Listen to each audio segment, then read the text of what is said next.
Hey guys, a new article by Nouriel Roubini, Dr. Doom of 2008 fame, argues, quote, most US banks are technically near insolvency and hundreds are already fully insolvent.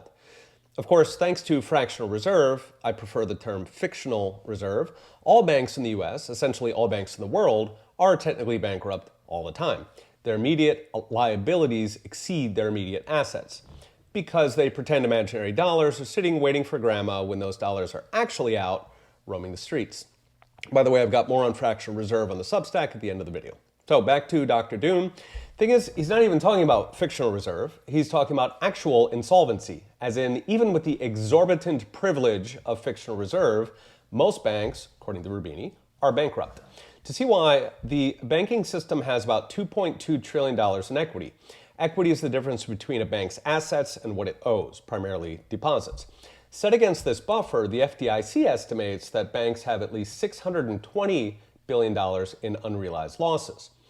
Now, a recent Stanford study thinks it's much worse, that banks have roughly $2 trillion in unrealized losses. That's against $2.2 trillion in equity.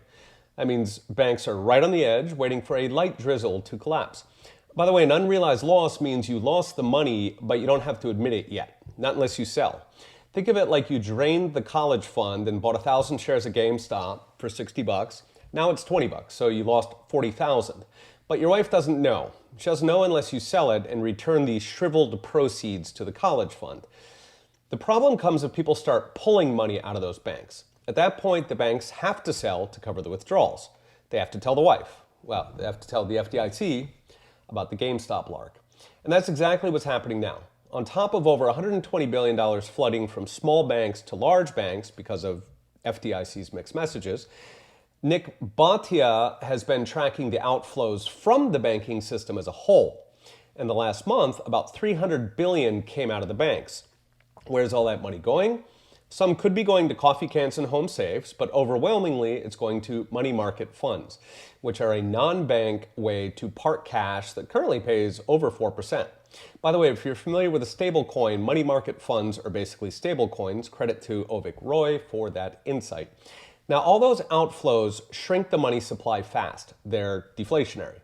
Because money markets can't fractional reserve, and coffee cans definitely can't fractional reserve. I'll talk more about deflation and the subsequent inflation in the coming videos. I think it's going to be big. But for now, the big concern is what these $100 billion outflows are doing to banks, revealing that many of them did gamble the Christmas money on GameStop, and revealing that hundreds of them, maybe more, won't be able to make rent. All right, we'll be watching. See you next time.